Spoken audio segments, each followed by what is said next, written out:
Vadikani munoshamisa nokuti muri kutitumira kuti munyanzwanane nesu toti macomments ka muri kutitumira zvamunenge mawana pachikuva chino. Regai ndingoverenga asi kana ndichinhonga vakawanda ndinoda kukutendai nokuti mese munotinyorera asi ndinongoti handioneone ndobva ndangosarudza nhasi ndangosarudza maviri akanyorwa muchirungu asi ndinoaverenga zvangu kunyange isusu basa redu riri rokukurudzira kutaurwa kwemutauro wemuno yese iri 16.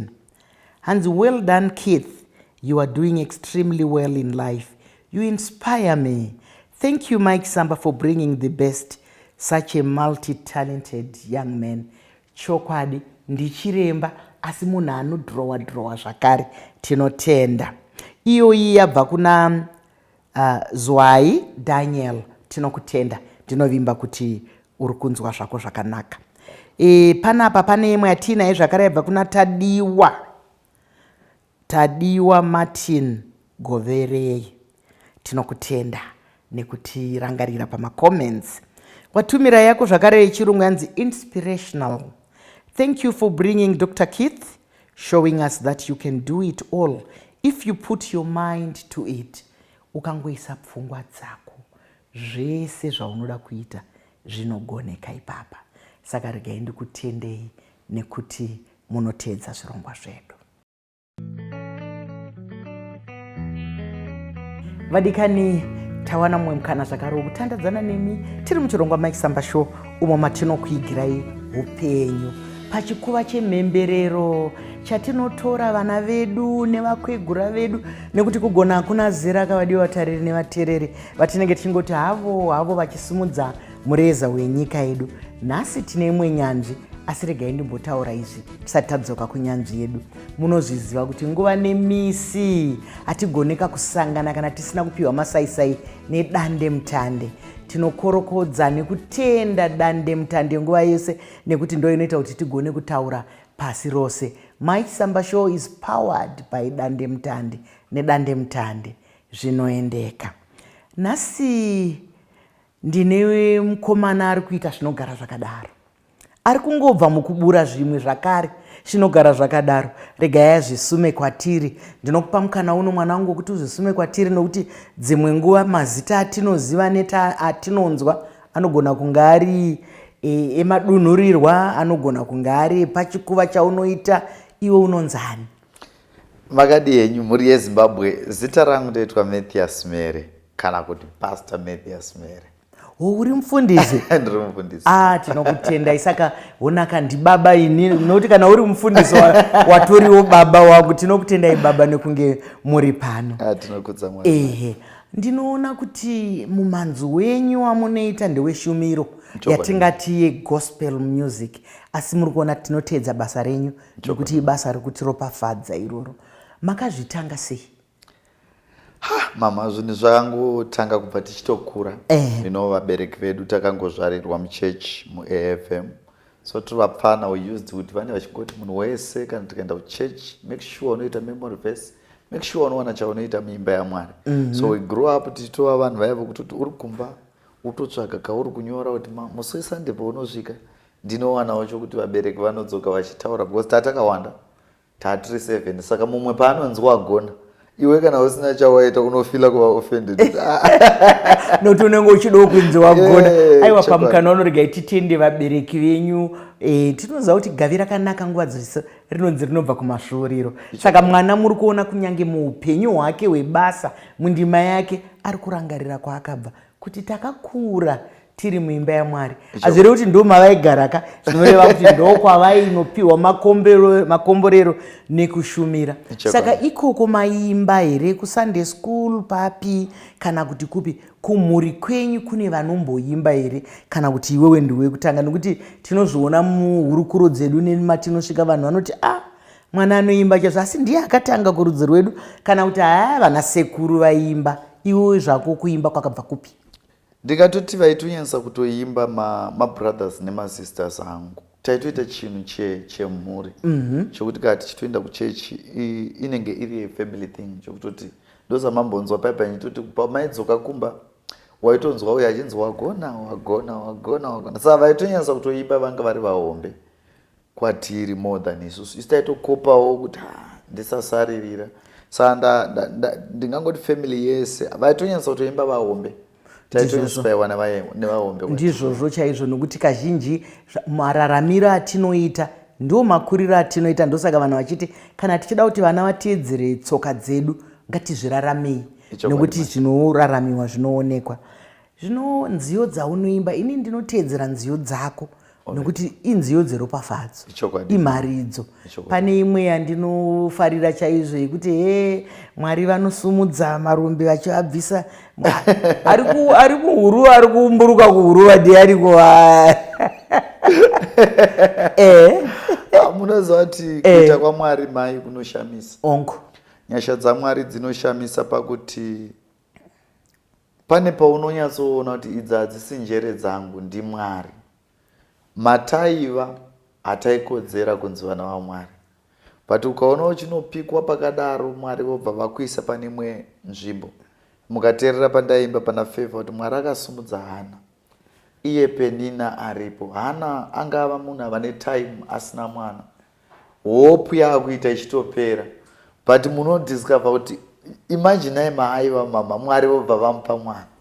Ndopo unoona kuti idzi hadzisi njere dzedu idzi, uyu ndiMwari, ndo muguruva chaimo chaimo. Ndizvozvo ndiko kushamisa kwaMwari.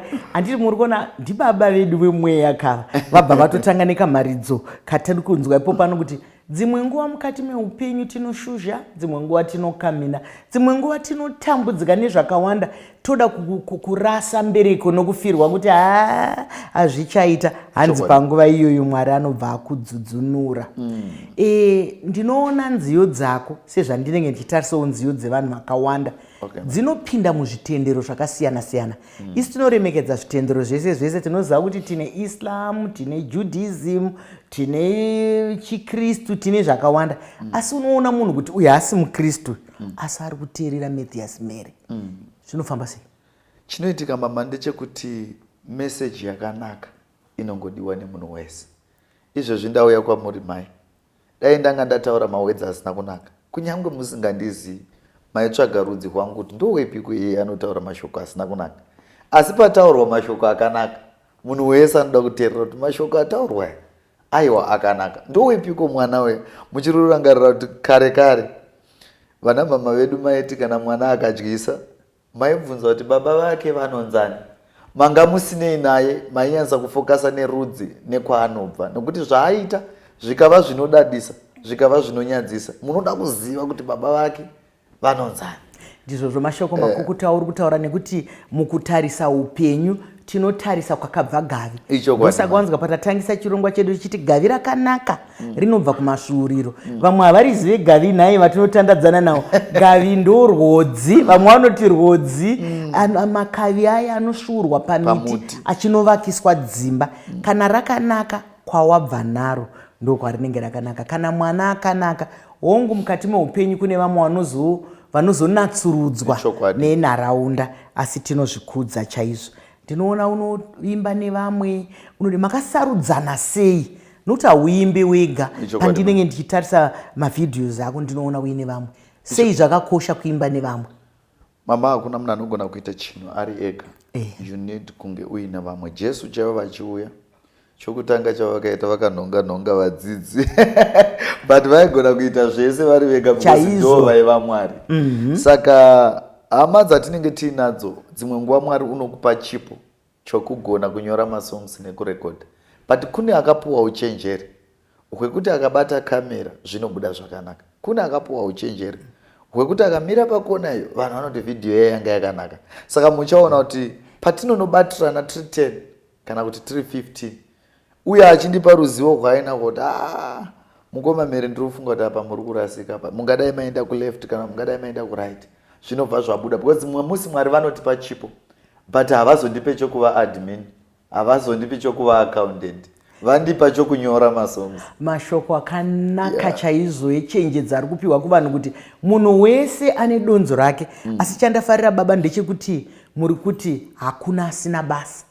Vamwe vanenge vari pakamera, vamwe vachiimba, vamwe vanongotarira chete kutarisa kuti zviri kunakidza, vamwe vanongoshumirwa neshoko iroro. Saka isusu tiri kukurudzira munhu wese kuti chaunogona usanyare nacho, chaunogona chirakidze, chine nzvimbo yacho.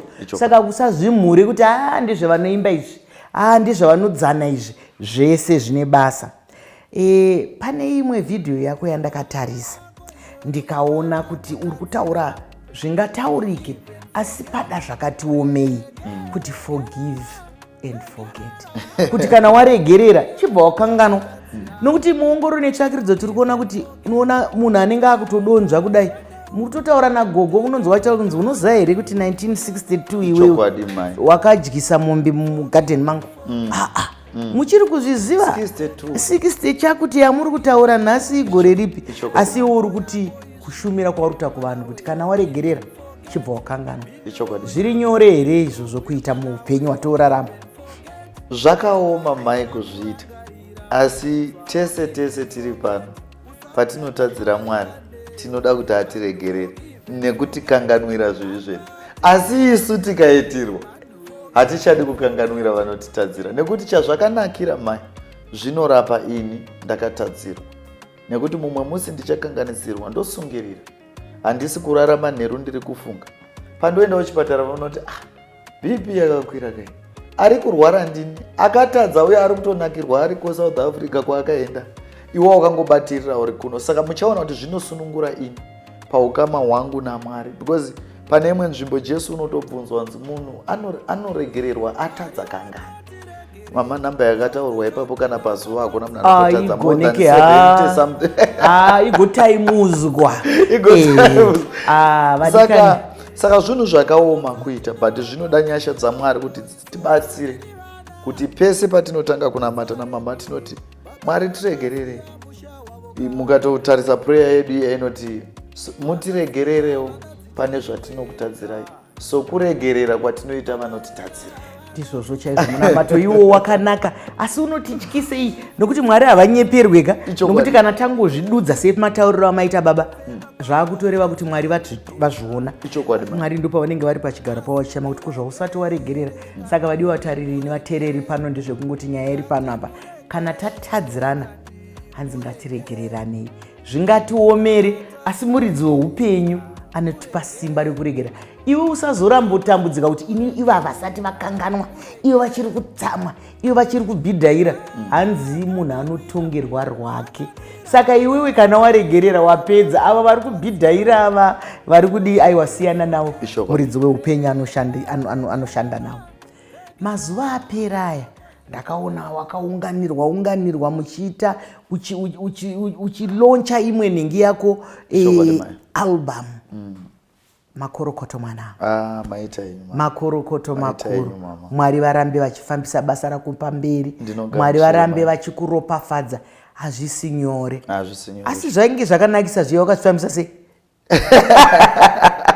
Zvanamboreva zviya mama kuti pandauya kuzoona mama kuno kumaisamba show, ndine zvandakopa zvakanaka, zvimwe zvandaona Dylan achiita, zvandotora ndoenda nazvo, ndodati paya chakati changa chakanaka. Saka pandinoonawo vamwe vachiita nokugara muindustry mama, 15 years is not a joke, munhu uchingoimbira Mwari. Inyasha dzakakura. Saka pane paunotoziva kuti pandakaita paya ndakakundikana pakati, pandakamboita futi paya, this time tofa kugadzirisa apo nepapo. Semunyori pano kuti hatisati tachibata, tinoramba tichingoshuwira kuti tichibata. Ndizvozvo, kushuwira kuchibata ndiwo upenyu. Ukanzwa munhu akuti ndakachiti dzvi, dzimwe kazhinji kuhope tinochiti dzvi, asi zveupenyu hunoenderera mberi. Shuviro iyoyo yakanaka. Iyoyo ndikada kubvunza, album yako inonzi chii chakakuita kuti upe zita rawakapa? Album mama inonzi Akati Anesu Emmanuel. Album iyi ndakaitumidza mushure mekunge takashayikirwa nababa muna February. Ndine urombo zvikuru. Aiwa, akaonekwa mama. So vakashaya February 9 February. Ndiwo angari musoro wemhuri, munhu wese aitarisa kwavari. Ende vari kuchema, pane mubvunzo wokuti saka zvichafamba sei? ende munoziva kuti iwo Mwari kana akusumudza uri ambassador vemhuri futi uri kufanirwa kuburitsa statement rinonyaradza mhuri yese. Ndo pandakanzwa izwi rakanditi akati anesu Emmanuel. So izwi randaitaurira kumhuri ndikadediketera nyika.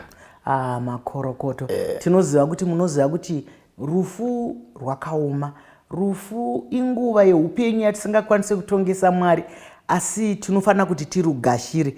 Mwari vakakupa simba rekuti ugone kufunga ipapo. Noti kana tichiti Emmanuel vanhu vanongofunga kuti aizita chete. Ndinoziva kuti mumagwaro matsvene imomo zita rekuti Emmanuel rino zvarinotaura. Rinotaurei kwauri? Rinoreva kuti Mwari vanesu. Saka pari kunzi Mwari vanesu kureva kuti kunyangwe tikachema, kunyangwe tikafara, kunyangwe tikawirwa nematambudziko, zvinorwadza zvinofadza, iye anesu. Saka pandinoti ndikafunga mama ndiri muchallenge yangu so ndoti panapa ndiri ndege, ndozofunga kuti aripo hake, as long aripo panobudika. Ndizvozvo nokuti Mwari chete ndova nezvivimbiso zvechokwadi, havakundikane vanoti ndinemi kusvika nekwazvinoperera ikoko. Saka tinokutenda nealbhamu iyoyo. Ini yakanditifadzei chaizvo sezvandinongofadzwa nenziyo dzako izvozvezvo. Ungade kungondiudza kuti apa pane rumwe rwiyo rwakati, apa pane rwiyo rwakati, asi tisati tapedza uchazondiimbira, nokuti ukarega kundiimbira ndingabude mututu. Nziyo dzako dzakamira sei paalbhamu itsvai? Pane yamambotaura mama inonzi Forgive and Forget, isong yandakapuwawo naMwari iri song yekurapa mwoyo yakakuvara. Vanhu vazhinji vane maronda, mai vakatadzirwa nemwana, baba vakatadzirwa naamai, takatadzirana, but above all tiri vanhu tine hunhu, tine kwatinobva, tinoregererana kuti mangwana tikwanise kutarisana zvakare. Vamwe vanotoshandisa ndufu senzira dzekunorwisana. Ane demo ane akamirira kuti pandomuona kurufu ndoda kumuudza kuti iwewe, but isitaita aiwa forgive and forget. Then pane inonzi dzvanya yataitaura pamusoro peprayer, munhu ramba uchinamata, usaneta pakunamata pana Mwari paprayer ipapo. Mashoko anogona kuuya anopotserwa kubva kunzvimbo dzakasiyana siyana, but ramba wakadzvanya pana Mwari. Ndizvozvo wataura shoko rakanaka remunamato. Vanhu vakati namate namate, unoziva nyika yatiri kufamba iyi iri kumhanya, yatingati pachirungu speed yacho dzimwe nguva hatigone kubatana nayo. Vanhu kunamata ikoko kune mararamiro nezvii, dzimwe nguva vanhu vakukuoneka. Ndo paipa unoona munhu akati tsinzinei kuti anamata akufunga kuti zviye magetsi asati abhadhara naye, atobva pamunamato, mumwoyo make abva pamunamato akufunga magetsi. Akafunga zvakare kuti pamwe fiziye hatisati abhadhara rent, iwe ungati kudini kana takatarisana nemunamato? Nekuti chikomana cherima chinowaranura munamato, chinowaranura munamato kana munhu ari pamunamato. Iwe ungasimbaradzei maKristu sei? Nekuti ndinovimba kuti uri muchitendero chechiKristu. Ndizvozvo. Jeremiah 29 anobva ati, for I know the plans that I have for you, not to harm you but to prosper you. Ndinoziva ndangariro dzangu dzakanaka pamusoro pako, kwete dzokuti ukuvadzwe asi dzokuti ubudirire. Saka muchaona mama kuti kana upenyu hwangu huri paplani yaMwari, zvandiri kufunga nenjere dzangu, shoko rinobva rati panoperera pfungwa dzedu ndo panotangira dzaMwari. So ndikazvidya mwoyo mama, ini ndakamirirwa kunzi padzinoperera ndo panotangira Mwari. Zvitori nani kuti iye ngaangotanga opedza ega. Mashoko makukutu, mashoko akasimbarara sedombo ari kutaura kuti kunotambudzikireiko. Handiti munozoona kuti kana paine chimwe chinhu chekushandisa mudzimba kazhinji tinoti muri kutakuririko marara muchitakura neruoko imwe nebhara. Handiti kuti munhu kangu azaza mubhara munobva maenda nawo. Saka baba pano vari kutaura ndikuti baba nokuti neniwo ndinotofudzwa nemafundisi naye. Saka kana vari baba kunyange ari mwana wandakazvara ndinotyoka kuti muri baba. Saka vari kutaura baba pano kuti musatambudzike muridzi weupenyu ariko. Imimi zviri nani kungoisa kuna Mwari. Nekuti isusu tiri kutaura mutoro, tiri kunzi vakaremerwa isai mutoro yenyu pasi, vakadai isai kwandiri nditakuri, isusu toramba tichingofamba nazvo. Pane rumwe rwakandifadza chaizvo, handizivi kuti ruri album itsva here kana nekuti ndinoteera nziyo dzako dzakawanda zvakanzi testimony uchapupu. Sei uchida kutaura pamusoro peuchapupu? Alright, pana my testimony mama. Yaiva nyaya yekuti munyori ari kuti ndakafara pandakanzi hande kuimba yaMwari. Mashoko aDavid kamuchiri urangarira mapisari mama. Ndichagara muimba yaJehovha mazuva namazuva. Pfuma yangu zvese nemufaro zviri imomo. So aizopa testimony ini semunyori ndandopa testimony kuti ndo remember ndichipedza degree ndisina mari, ndo remember ndichivaka imba ndisina mari yandanyatso kuti ndine mari, but Mwari vaingondipa nenzira dzakasiyana. So yaiva testimony yangu yandaipa kuti Mwari unoshamisa, Jesu unodadisa, Mwari makanyanyisa, ndinovimba nemi. So ndo zvaireva song yacho mama. It was a testimony yandaipawo kune munhu kuti kana wanga une chaunovimba nacho, aiwa Mwari ndiye wakuimba naye. Ende unodadisa. Pamwe paanotinyurura nepaanotiyambutsa panoshamisa. Pamwe unotozochachuka wawo uko kuti kundazozvipfuura seiko. Zvinhu zvigozhero zvanga zvakadaro izvozvo. Uchapupu. Testimony ndo iri kutaurwa panapa. Nekuti muongororo netsvakirudzo tinombonzwa mumasangano mumazviyu munopiwa uchapupu. Munhu anosumuka uchapupu hwamunongonzwa kuti kuzvavari kutoreva baba waKenias, kuzvavari kutoreva maTobias naye kundizvozvo. Saka vadikanika handiwo uchapupu uri kutaurwa nababa panapa. Baba vari kutaura kuti zvamakaitirwa naMwari, zvamunoziva imimi, zvamakayambutswa, ndezvipi zvamunogonawo kupa se-testimony kana kuti seuchapupu. Zviri nyore here kufudza vanhu? Nokuti ndinoziva kuti kana muri mufundisi munofudza vanhu. Tinoziva kuti tikatarisa zvipfuwo kune zvimwe zvinotoni kambudzi, kuti unzi kambudzi kana tuviri tutatu unotoona kana chembere inenge inochemedzwa nembudzi. Mukatarisa kuti mbudzi dzakazvarwa rini idzi dzinenge dzine 2 months asi dzinondichemedza nokunetsa. Zvino imimi kana muine vanhu ndoziva kuti mukati memasangano takasangana. Takasangana. Zviri nyore here kufudza munhu? Mama hazvisi nyore, but mune pamaiti mama kana maakufamba rwendo maishedza musikana mukuru moti utarise huku, uvharire huku, musarega dzichirara panze.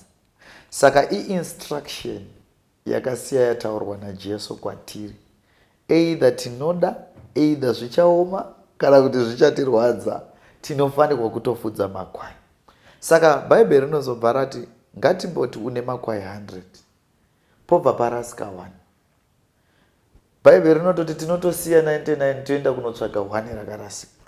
Asi muupenyu hwanhasi hwemadhiri uyu, iwe unofunga kuti iye wamuri kuti middleman uya angasiya here 99 achiteera 1 kana anenge achingotsa kuti dhiri rinobva rafa? Ipapo munopafambisa sei? Nekuti uri kuoneka kuti hongu ndozviziva kuti zviri kunzi siya 99. Iye munhu kana ikave change mwanangu, ungamutaura kuti ndawana $1 pachange yenye 100 chimboenda izvenyu mozoya motora 99. Ndo panida kuti ipapo unopasunungura sei? Ipapo mama unopaita sei? Ndo patati isusu unewo uchiteerera voice ramai vasati vaenda. Mambotaura nyaya yeGavi mai? Ndizvozvo. Kuti chinonzi muKristu harisi zita randakagadzira, ndakasvika riripo. Ndizvozvo. That's why mtozwa shoko richiti even vanhu vakaramba kumurumbidza anogona kusika matombo. Ndizvozvo. Saka nyaya yedu yanga iri pakuti hatizoiti zvatinoda. Ndosamakanzwa muimba ita handisi ini ndinorarama asi ndiJesu anorarama. Zvinhu zvakaoma ukazviaprocha nenyama. Zvinhu zvakaoma mama kuti ndisiye 99 ndichinotora chino 1. Ende zvinhu zvakaoma kuti uri kulidha vanhu vekuti vamwe vachona vanogona kunge vachitokanda matombo kwauri, vamwe vachona vanototi titereri, vamwe vachona vamwe vanotasa kana zera, vanotasa zera voti naye vedu wemwana yeyu. Saka zvinhu zvakaoma mabati iassignment yatakapuwa yatisingakwanisi kuchinja, because pakupera kwezvose akati I'm coming back.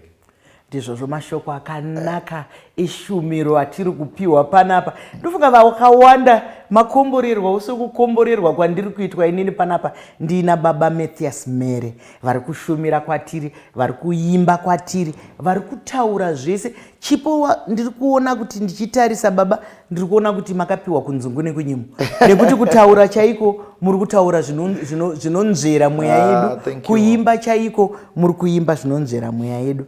Kune social media irakaita sebanga ranyemwe rinocheka kwese kwese. Kune kumwe kunocheka zvakanaka, kune kumwe kunocheka zvakagomara. Munoiona sei social media baba? Social media platform yakagadzirirwa munhu wese ane mafungiro akasiyana siyana. Zvandinofunga kuti even upenyu ingori road yaunodecide speed yekufamba nayo. Kana ukada kufambira mu180 ndiwe, but ziva makonsekwensi ekumhanya. So ndakangoona sokuti social media inzvimbo yakaiswa yokuti vamwe vanotaura zvakaipa, vamwe vanotaura zvakanaka, but inini ndinowanzongofarira ndofamba nechibhegi changu cheupenyu chinonzi chakafanana nenhava yebenzi. Ndinotora zvakanaka ndichikanda imomo, zvakaipa futi ndinongotora ndichikanda imomo, ndotora zvinondivaka ndopfuurira mberi. But kana uchida kuigona iva munhu asingazviise mukati mehana, ingozvitora sokuti iplatform yaiswa kuti munhu wese ataure mafungiro ayo. Ndizvozvo mashoko akanaka, mashoko makukuta amataura baba, asi ndafarira kuti kazhinji kana tichifamba musocial media matitaura zvinovaka.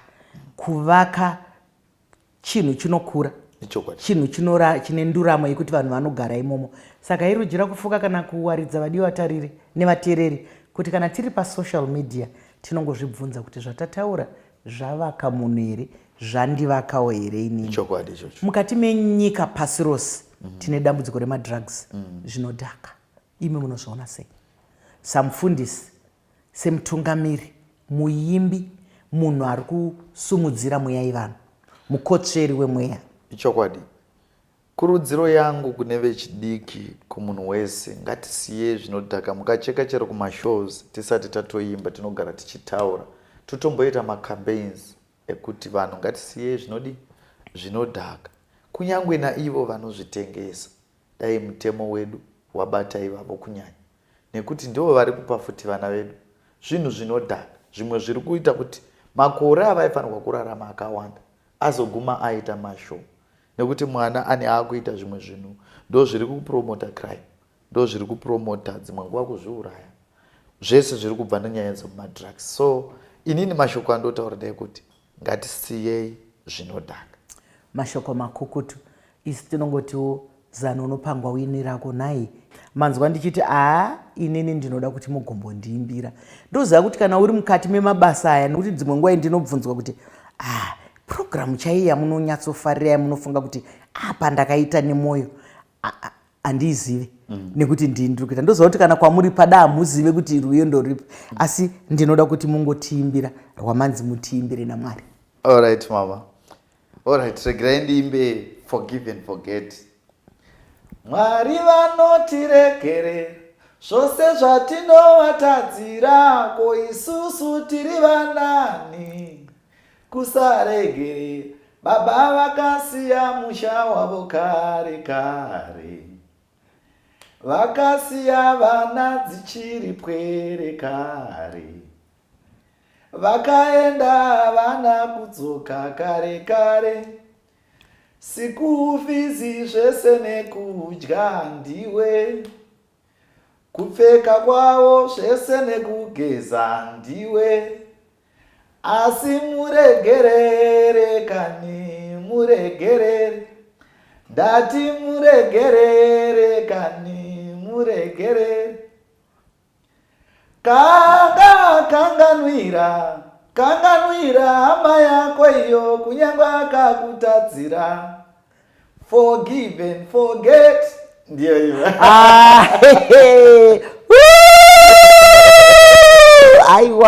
Aiwa ndaridza kampururu. Anditi unobva waita kunge une marimba.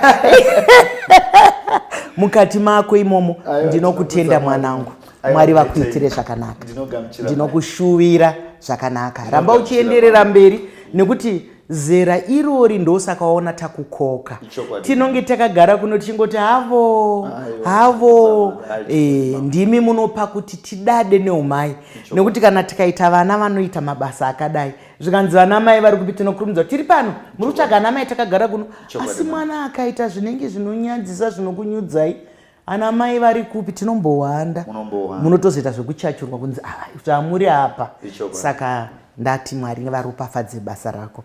Asi hatigoni kupedza kavadikani tisina kutenda dande mutande, nekuti ndo yatipa masaisai ekuti tigone kukurukura nepasi rose.